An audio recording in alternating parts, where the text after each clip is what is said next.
বঙ্গবন্ধু এভিনিউতে আওয়ামী লীগের সমাবেশ, তারপর একটি বিকট শব্দ, তারপর আরেকটি, একের পর এক আরকেস গ্রেনেড বিস্ফোরিত হলো জনতার মাঝে।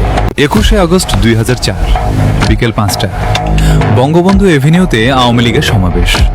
মঞ্চে বিরোধী দলীয় নেতা শেখ হাসিনা সবে বক্তব্য শেষ করেছেন।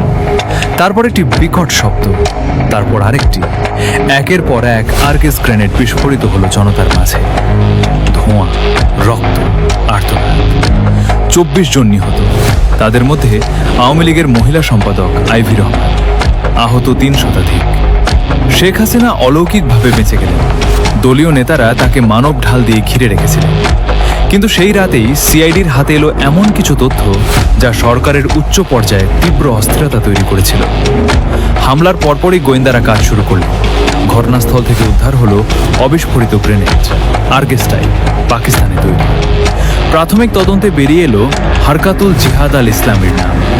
সংগঠনটির প্রধান মুফতি আব্দুল হান্নান আফগান যুদ্ধের অভিজ্ঞ জিহাদি, যিনি ফিরে এসেছিলেন বাংলাদেশে শরিয়া আইন প্রতিষ্ঠার স্বপ্ন নিয়ে। সিআইডি নিশ্চিত হলো এই গ্রেনেড পাকিস্তান থেকে এনেছে হুজির অপারেটররা।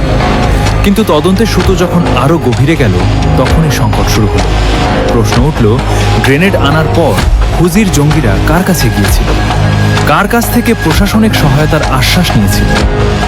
তদন্তকারীদের সূত্র একটি নামের দিকে আঙুল দিয়েছিল, বিএনপির senior vice chairman Tarique Rahman এবং তৎকালীন স্বরাষ্ট্র প্রতিমন্ত্রী লুৎফুজ্জামান বাবর।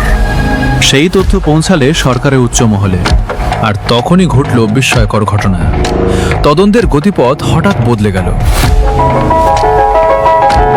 সিআইডি কর্মকর্তারা তৈরি করলেন এক সম্পূর্ণ মিথ্যা গল্প। জজ মিয়া, একজন সাধারণ অপরাধী যে জীবনে কখনো গ্রেনেড দেখেননি, তাকে গ্রেফতার করা হলো। 2005 সালের জুনে তাকে দিয়ে মিথ্যা স্বীকারোক্তি দেওয়ানো হলো। দাবি করা হলো 7 স্টার গ্রুপ নামে একটি আন্ডারওয়ার্ল্ড গ্যাং এই হামলা চালিয়েছে। মামলার গতিপথ পাল্টে দেওয়া হলো ইচ্ছাকৃতভাবে। 2007 সালে তত্ত্বাবধায়ক সরকার এলো, নতুন তদন্ত শুরু হলো। 2008 সালে সিআইডি 22 জনের বিরুদ্ধে চার্জশিট দিল, মুফতি হান্নান সহ হুজির নেতারা। 2011 সালে আওয়ামী লীগ সরকারের আমলে সম্পূরক চার্জশিটে আরও 30 জনের নাম এলো। তারেক রহমান, লুৎফুজ্জামান বাবর, হারিস চৌধুরী, জামায়াতের মহাসচিব মুজাহিদ, এনএসআই মহাপরিচালক ব্রিগেডিয়ার আব্দুর রহিম, ডিজিএফআই পরিচালক ব্রিগেডিয়ার রেজ্জাকুল হায়দার। চার্জশিটে বলা হলো, হামলার কয়েকদিন আগে গুলশানের হাওয়া ভবনে পরিকল্পনার চূড়ান্ত বৈঠক হয়েছিল। সেখানে হুজির জঙ্গিরা পূর্ণ প্রশাসনিক সহায়তার নিশ্চয়তা পেয়েছিল। 2018 সালে ট্রাইব্যুনাল রায় দিল 19 জনের মৃত্যুদণ্ড, বাবর সহ। তারেক রহমান সহ 19 জনকে যাবজ্জীবন। কিন্তু 2024 সালের ডিসেম্বরে হাইকোর্ট সমস্ত আসামিকে খালাস দিল। রাষ্ট্রপক্ষ সুপ্রিম কোর্টে আপিল করেছে, মামলা এখনো চলছে। সেই রাতের সিআইডি রিপোর্টে যে নামগুলো এসেছিল তা নিয়ে বিতর্ক আজও শেষ হয়নি। একটি হামলা, একটি তদন্ত এবং সত্য লুকানোর জন্য একটি রাষ্ট্রের পুরো যন্ত্রকে ব্যবহারের অভিযোগ।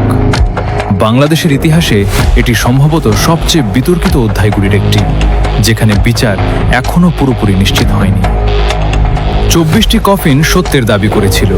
সেই দাবির উত্তর খুঁজতে লেগে গেছে 2 দশক, এবং লড়াই এখনও শেষ হয়নি।